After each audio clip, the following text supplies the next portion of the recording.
and welcome to Newsnight. I am Ladi Akeredoluale. It's our pleasure to have you join us. My guest on the program today thinks that while there has been significant progress in the situation of girl-child education, particularly in northern Nigeria, there is still much to do. My guest is also quite worried about the general state of education in the country, with incessant strike actions by workers over welfare and infrastructure issues, and says that in 2022, concerted efforts need to be undertaken if the sector isn't to collapse. Newsnight talks to the former Director General of the Nigerian Institute of Legislative Studies, Professor Ladi Hamalai.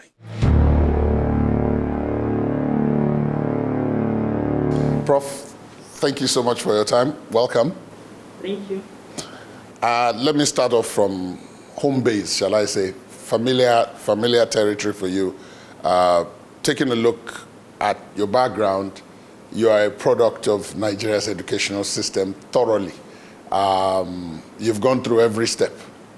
And therefore, I wonder what you make of it today, what it is now, as, of course, progressed from where it was when you started in the system. We started primary school, I think, in the 60s. So that's a long time. Things were still functioning. Quite a number of missionary schools. You encounter even some of the American missionaries from other places teaching, right from even primary school to secondary school. Fully stocked libraries from primary school up to secondary schools. Textbooks are provided in schools. Up to secondary school, textbooks were provided. The textbooks are collected sometimes on a daily basis. Sometimes, if you have an assignment, you go home with the textbook, finish your assignment, and bring it back. So we have good quality teaching. We had all the required books and facilities. Our classrooms were all very clean. Every window was in place. Every door was in place. As we proceeded to even university, you discover that the atmosphere was highly competitive. Highly competitive. We had the best lecturers, students. You can see students really eager to learn. There's nothing there other than learning. We were busy in the libraries, reading till 3 a.m. and so on and so forth, in groups discussing the facts we've read from textbooks, what we got from lectures, and each student was aiming to get the highest grade in class at that time. And anything about exam malpractice or buying of grades and so on was unheard of. There was nothing, absolutely nothing like that. And we had some fancy lecturers who had huge libraries in their homes, and they arranged that a group of students who are really keen go even to their houses and use their libraries, if you don't have some of those books. Some who came from abroad, for example. Now, the university system, too, at that time was blessed with highly qualified teachers, because to teach then you needed a 2-1. Once you had a 2-1, the job is there for you. You don't even have to go and beg anybody. They'll call you. And then the staff development was also excellent. I could remember when we started in the university, most of the universities that I know, especially those in the north, the moment you spend 1 year, and you have an admission in the United States, in UK, anywhere in the world, they'll give you sponsorship. They'll maintain your salary, get steady leave with pay, and they'll pay all your tuition fee and take care of you. We even used to get warm clothing allowance, books allowance, and so on and so forth. And they encourage us to get admissions in the best schools abroad. The university committee will not allow anybody to go to any questionable university. They are very keen about that. So you go and come back, you are bonded, you come back and lecture. So that's how they developed the teaching staff in universities in those days. And in addition to that, there are also facilities for those who have started their PhD in Nigeria, 1, 2, to go and do 1 year abroad, use the best materials, the best libraries, and come back, all sponsored. So there was no problem of standard of education then. You can compete anywhere in the world. From the universities, from our own universities, you go and do your master's in the best universities abroad, and you can compete effectively. I think that is what we experienced, and what is, I think, the most disheartening things today is the inability of students to really focus on learning. From my experience as a lecturer, most students are not interested in learning, but they want to pass. And that is why there's so much corruption in Nigerian universities. I know many university administrations have recent times tried to double up and maintain some discipline, control some of these dysfunctions in the university system. And in some universities, you see that discipline is gradually returning. Yeah, but generally speaking, all of us have this basic challenge of students who want to pass and they don't want to work for it, or they don't have time to work for it. I don't know what is exactly happening, but I think that is the most discouraging thing about yes. And the primary schools, secondary schools, some of them are dilapidating. There's no books in the schools. Some students are poor, they cannot even buy textbooks. In those days, even the poorest student had access to textbooks, access to exercise books, reading materials, writing materials. Every teacher has his own supplies of chalk, dusters, everything was in place. But now you go to schools, you may not even find the blackboard. So teaching is really difficult, and the teachers are also not even interested. They're discouraged. They're not even interested in teaching. The students are not interested. So the standard of education, see, right in front of you, really eating away. And whatever measures are being taken now may still take a while to see the results, because the level of degradation of the system is quite deep. So maybe gradually, with a lot of resources put into it, policies correcting some of the deficits in this education system, maybe in future we can go back to those good old days. Well, one other aspect of the current system that people like you might have showed an interest in is the education of the girl child.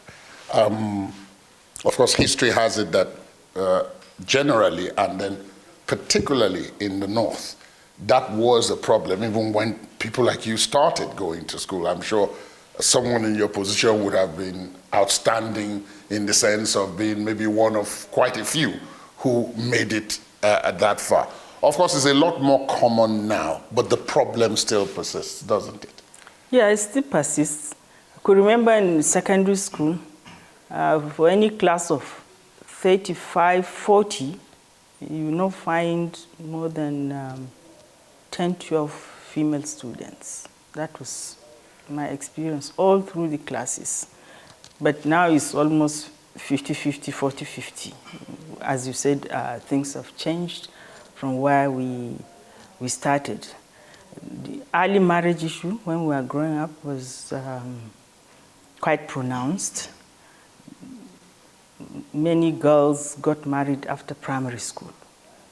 and some would not get to primary school because the parents felt that Western education is corrupting to girls. So they rather keep their girls as in the houses as soon as they are 13, 14, they get married. I know the government has done a lot in the past.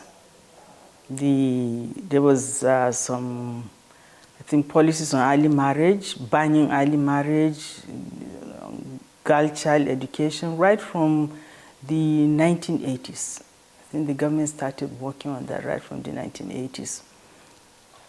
And whether it had produced the desired results, probably not. But gradually, as the society is changing, modernization is inching in, you find that more and more girls attend schools, even right to tertiary level. There are many more girls in tertiary education than during our time, which is encouraging, which is good. But all the same, the number of women in various public establishments is also still low, lower than would want. I know the government has been trying to implement affirmative action policies in the past, especially from 1999. I know there was a deliberate effort implementing affirmative action to encourage more women in various public sector institutions and establishments. And I think it has produced some results. Things are getting much better now than before. In fact, I was a beneficiary of such action. You know, when I was going to do my PhD, the university I was teaching in was a member of the Association of Commonwealth Universities. And once you are a paid member, you are given 2-3 positions every year for scholarship, sponsorship of PhD staff. Staff to do PhD. I could remember there was a directive that one must be a female. So I think at that time I was the most relevant female because I could remember there's this issue, okay, we are told it has to be a female, go and bring that lady. You know, that's how I got that scholarship. To study in the University of Sussex for about 4 years. It was all fully paid. I had a monthly salary that was sufficient to do everything for me. From what I've heard from you so far, the teachers, both at primary, secondary, and maybe even the lecturers at the university level, had it quite good. But anybody who has looked at tertiary education, for example, in the last 20 years, the most striking thing about it is strikes. ASU is either just calling off or just embarking on one strike or the other, usually related to the running of the university and particularly welfare of staff, accumulation of unpaid allowances, grants, and so on. I'm wondering, I mean, as someone who's been in the system yourself, what do you think is responsible? What's wrong? Because from a parent's point of view, all the parent knows is that I've paid fees, but the person I paid fees for is still sitting at home, and it's not my fault. Yeah. Now, during the earlier periods in the 1980s, there are very few of such strikes. 70s, 80s, it was students' demonstrations that disrupted, and usually about food, about this, about little things. And I think that informed government withdrawing from some of these benefits to students. Now, the academic staff union, as the union becomes stronger and stronger and more vocal, there seems to be a voice that is quite pronounced, and that voice is trying to project a situation where the university system should be near perfect. All the resources you require should be there, and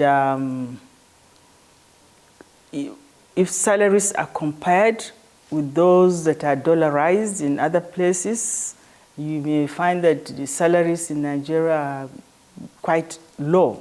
But again, if you look at PPP, purchasing power parity, you may not have any reason to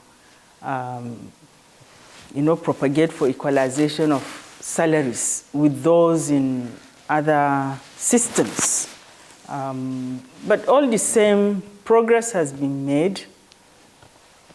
What may be lacking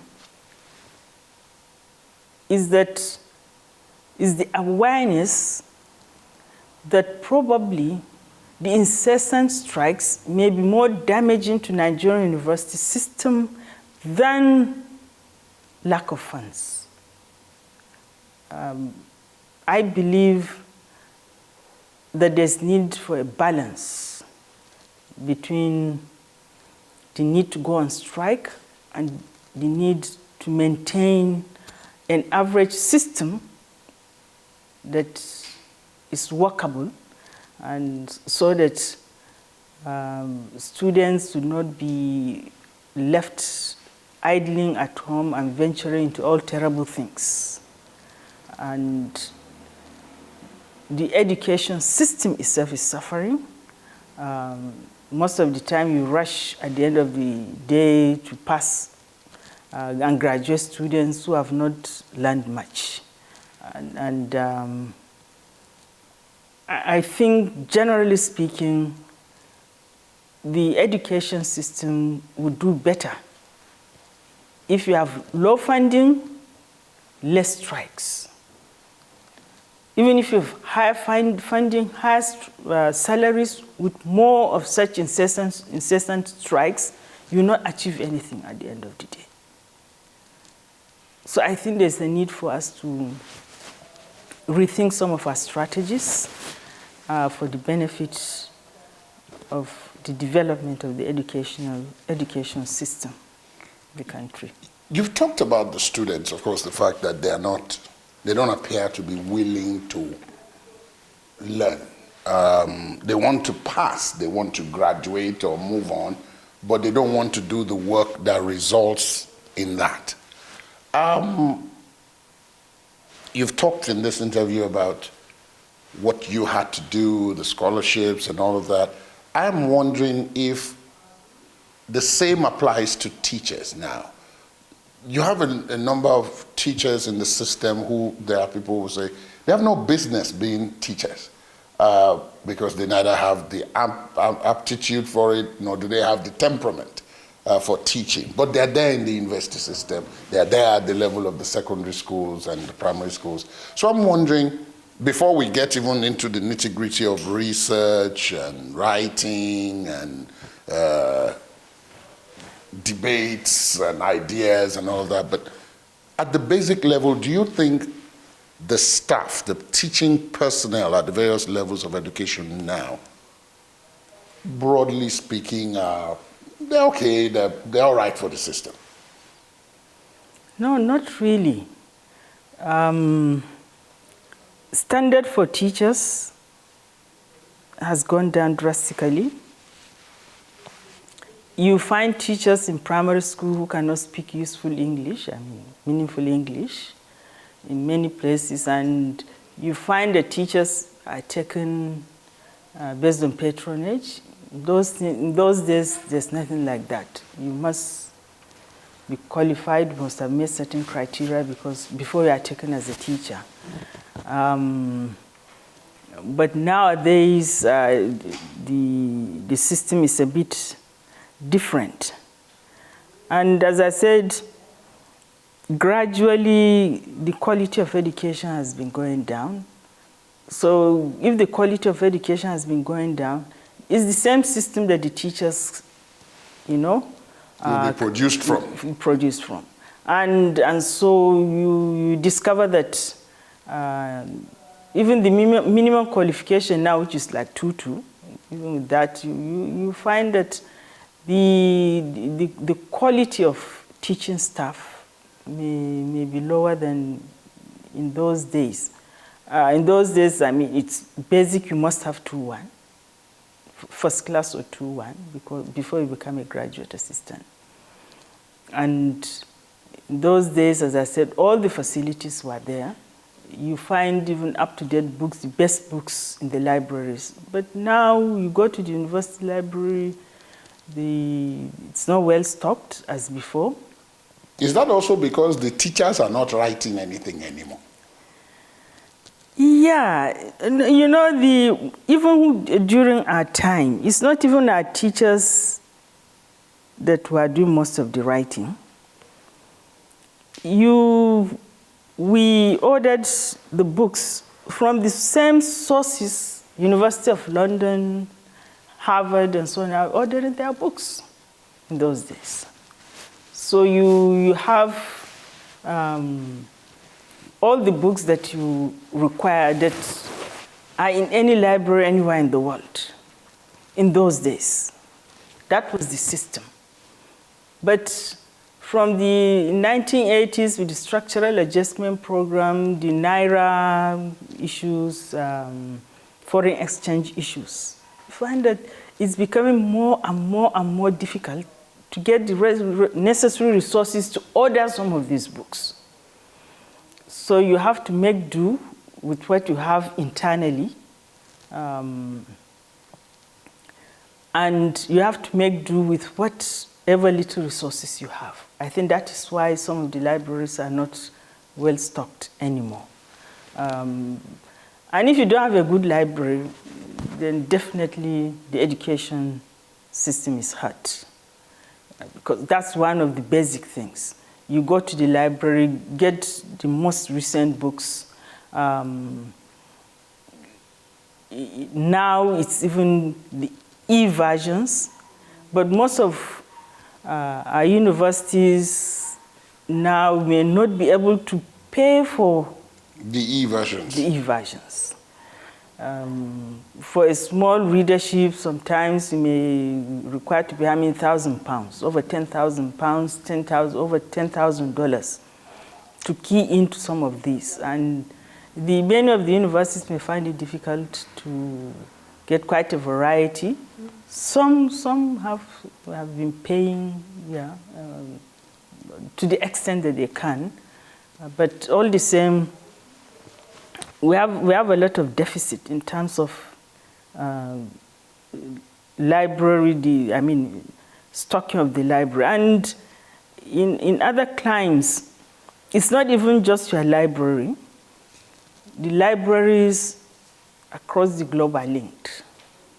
So if the book is not in your library, it can be in 10 other libraries in other parts of the world. All you need to do is to order for the book. You wait for 1 week, the book is there for you to read, and you are supposed to return in 1 week or 2 weeks, you return. And it's returned to that library. So there's no book in the world that you don't have access to. Even the labs, science labs, it's the same. Some of the basic science experiments, if the university doesn't have the facilities, most of them are now on soft. Yeah. Most of the experiments, not mixing chemicals here and there, but you mix them online in soft version. So you also have the same access to all the other labs in other universities anywhere in the world. A UK student want to do some experiment, they don't have that software in that university, but there's a facility in Harvard. If there's a link with Harvard University, then you'll be able to link up and send your sample. It will be processed within a short period of time, the results sent to you. So this is what is, I think, inching up the standards of education, exposure to the latest information, exposure to the latest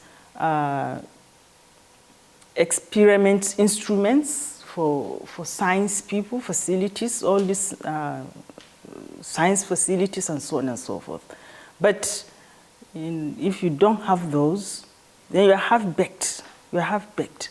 Most of our Nigerian students are naturally intelligent. But if you don't have the exposure, you don't have the facilities, you are still using archaic books, 1970s, 80s, maybe 1990s. Those are books that are already taken out from shelves in other universities abroad. They have the latest books, that's what they use. So we are behind in almost everything. So that's what I believe makes for the quality of education. And we don't seem to understand, we don't seem to understand that. We believe it's the teaching. No, it's the access to the latest, most informative resources in your field. I think that's what makes the difference. A brilliant Nigerian student who has access to all these facilities, he'll compete anywhere in the world. But he doesn't have access. You go somewhere else, you don't know anything because you were not exposed to them. You didn't have access to some of this. But then, of course, I guess some would argue that it dovetails back to the teachers also, because the teachers, especially the more recent teachers, not your generation, but the ones that came after that, also did not have this necessary exposure. They don't have the facilities themselves, and therefore, those who say you can't give what you don't have, might come to play here. That look, if you yourself are not exposed, how do you expose other students? Yeah. Then there is the vexed issue of curriculum building. That is, constant changes to keep up to date with what is happening. I think you alluded to it when you talked about the issue of books, old books, teaching methods that events have overtaken, and so on. So the student is not exactly well equipped for today's employment market, but then the teacher is also at fault, which brings me to the question I wanted to ask, which is that of research. When I speak to people like you, I try to take a look at their history. And one thing that is common with many in your generation is that there is a stack of papers, books, readings, and so on that have been written by the person, by the author. That increasingly is very rare now. And if the person teaching is not writing, his ideas or her ideas are not subject to contestation, how does he or she know that he is actually progressing? How can that affect what he himself or herself is teaching? Yeah, now if you look at the curriculum of most lecturers in Nigerian universities, you see that they've stacked quite a number of publications. And there are requirements for promotions and the rest. I think what is worrisome probably is the quality of some of these publications. I really don't know how best to put it, but let me just try to state that if academic journals in our universities are there to facilitate promotions, so the tendency is for us to keep on producing for our own journals and with not so much care for the standards of publication. And so we keep on piling these publications without really going deep into research. One thing I've I've realized from my experiences in various places is that in most other places, especially in the advanced countries, publications are normally either research-based or you've developed, I mean, that's in the social sciences. You've developed some new theories and you're adding knowledge, something new you're bringing into adding value to current knowledge. So it's either that or it's a research report and following strictly certain methodologies. The research grants are available.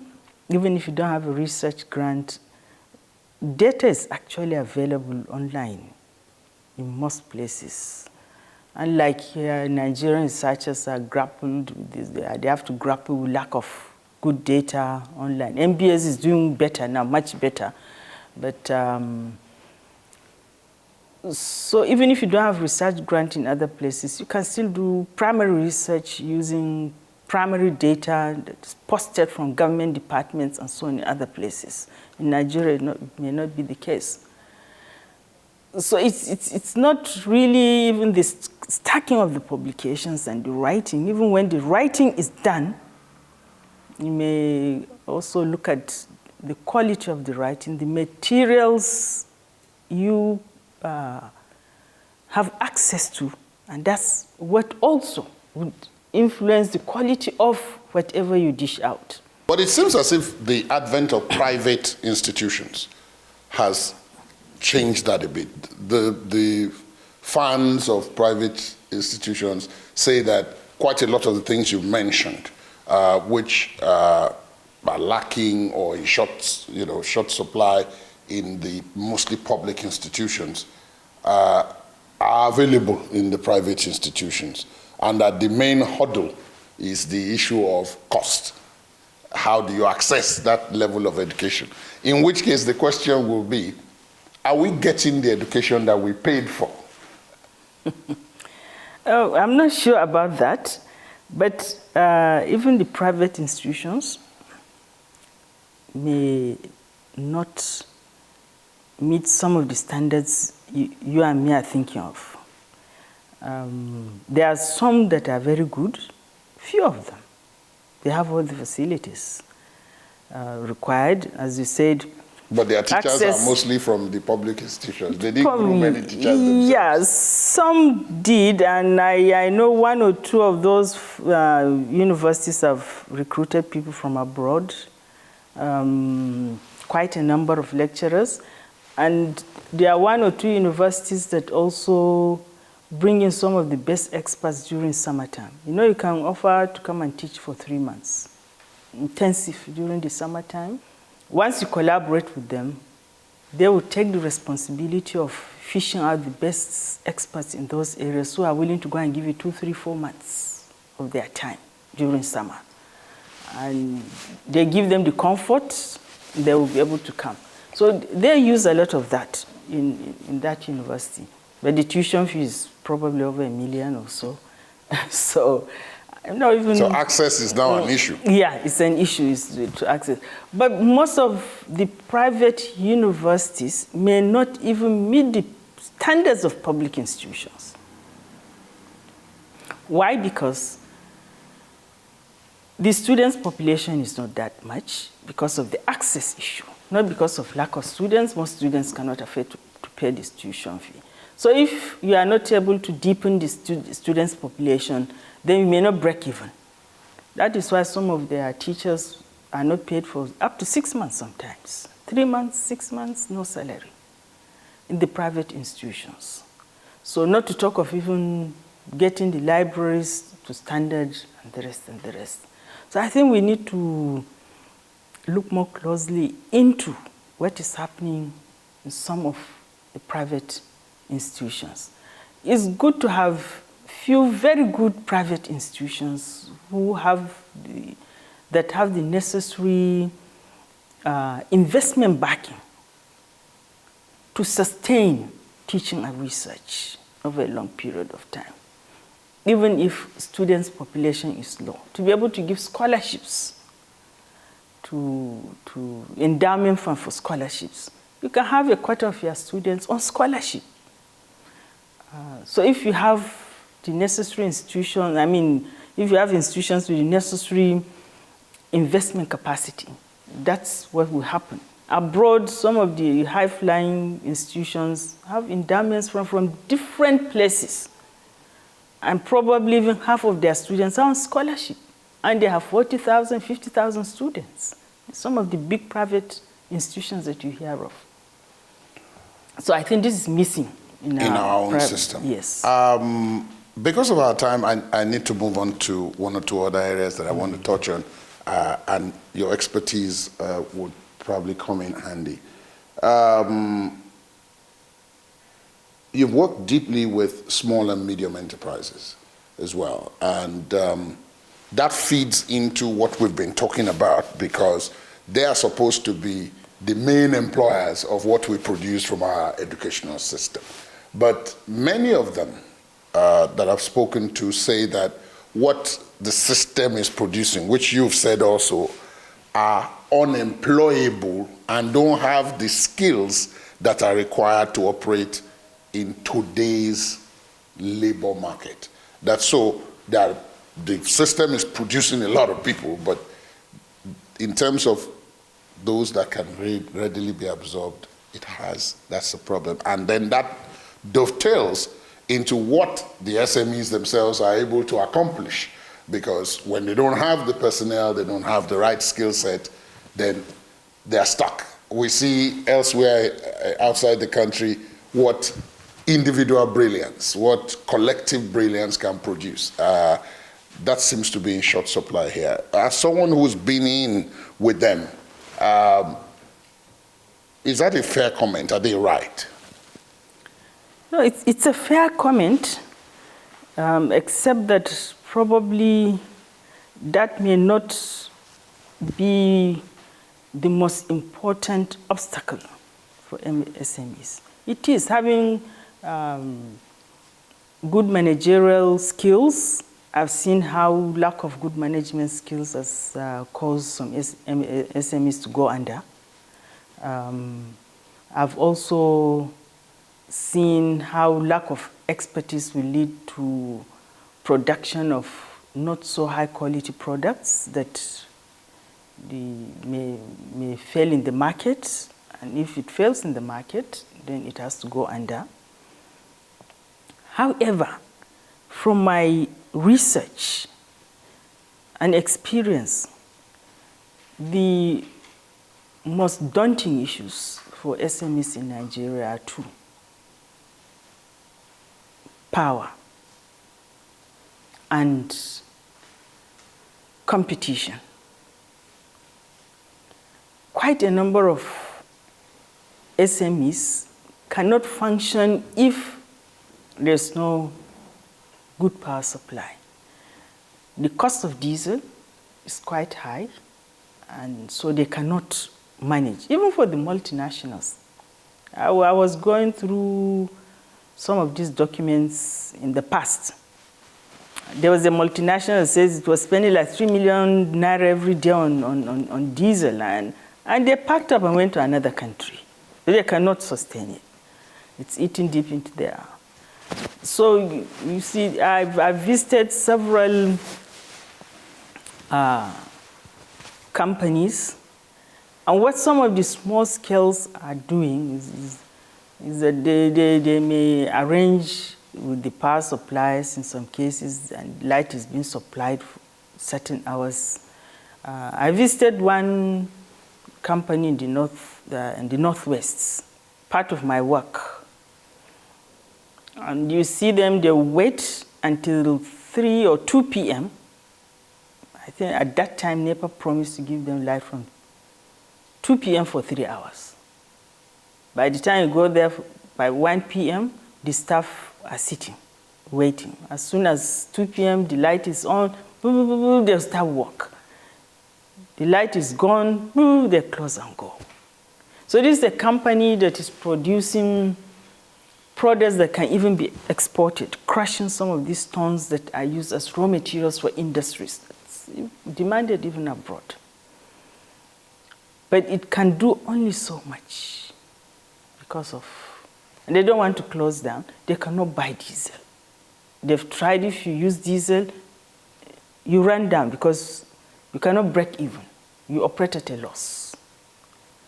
So one company after their textiles and so on, this is the same complaint. Now for textiles, even though there are some small, medium textile companies, by the time you start bringing in some of these T-shirts, from all of this, is very cheap from China. Nobody will buy your products in the market. Nobody. You start stocking products. And once you start stocking, you know, the time is up for you. So this is another issue. How can they be that competitive? So that even if we're importing from China, because we're part of the World Trade Organization, they can compete in the market with China, but they can't. You have to pay security guards, you have to pay for water, you have to pay for high NEPA bills. Where there's light. Yeah, where there's light. You have to pay for high. And in China and so on, the more light you consume, the less you... If you're an industry, you know, sometimes they discount it so much for you. They make sure their companies are competitive. You don't have to even waste your money on research and development. The government will put in its money in research and development, give you the results. So they try to prop up their companies and support them. So, but sooner or later, probably will begin to improve as long as the power situation improves and we change some of our policies rather than looking at some of these companies as revenue generating for government, looking at them in terms of paying taxes. We'll change our minds to start looking at them as source of employment, source of contribution to GDP. As they expand, so does the GDP. As they expand, so is employment. But if you have policies that will cripple them, they close, they shed off workers. The unemployment situation gets higher and higher and higher. So I think we need to change our mindset and see how we can nurture these companies to expand, employ labor, and contribute to GDP. Let me take you in another direction, again, where you're a pioneer of sorts, and that is the institute that was set up for Nigeria's legislature, the Institute of Legislative Studies. What was your experience there like? Correct me if I'm wrong. You were its pioneer head. So that meant more or less you built it, you put it up.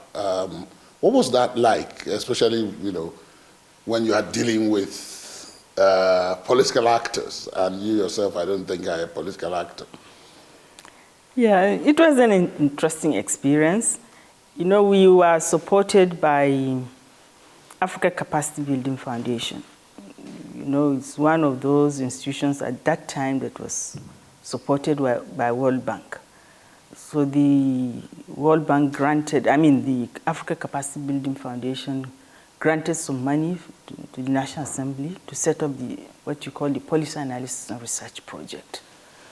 So with the funding, technical support, operating the World Bank procedures, put us in a good state, really, to transit to the National Institute for Legislative Studies.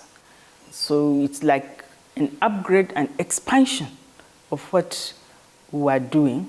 We had the discipline, which is important. By the time you start following all these World Bank procedures, there's no way you cannot imbibe discipline. If not, you not survive. So that gave us quite a good advantage. And also the exposure to other systems that was encouraged by Africa Capacity Building Foundation. I think also that assisted us in going by what we call the best experiences, the best practices in capacity development.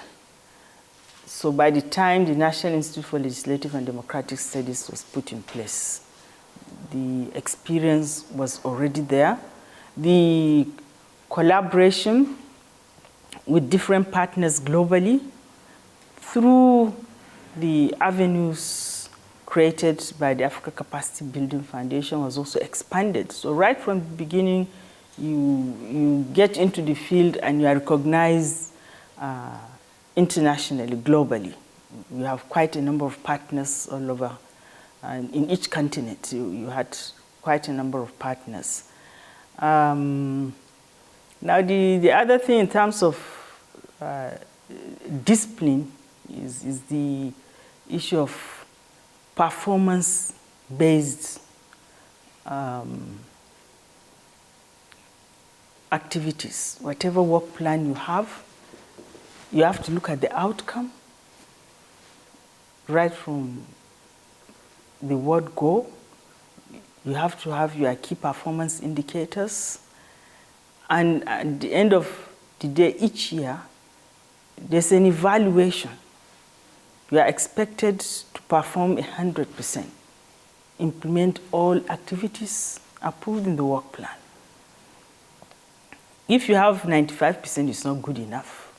You have to start explaining, and you must have a legitimate reason that made you to fail to implement the 5%. Otherwise, you get into trouble. So, and it's the same system that the Governing Council insisted that should be sustained even at the level of the National Institute for Legislative Studies. Then the other issue is if you are doing capacity building work, you have to start assessing what are the most critical needs of your target population. What do the legislators need? They need a good understanding of the budget. They need good budget analysis to expose them to some of the shortcomings in our budget and budget implementation, how to do oversight, drafting of bills that they would sponsor, briefs that they will present in chamber on those bills, do bill analysis for them, and so on and so forth.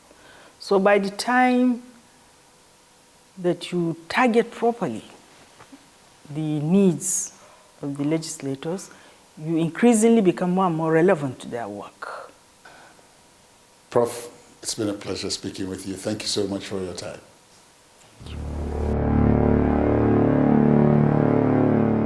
That's our program today. We would like, of course, to hear from you on the conversation. Our social media handles are right there on your screen. You can also listen to this and previous episodes of the program via our podcast. Please visit our website, channelstv.com/podcasts to get started. I am Ladi Akeredoluale. Goodbye.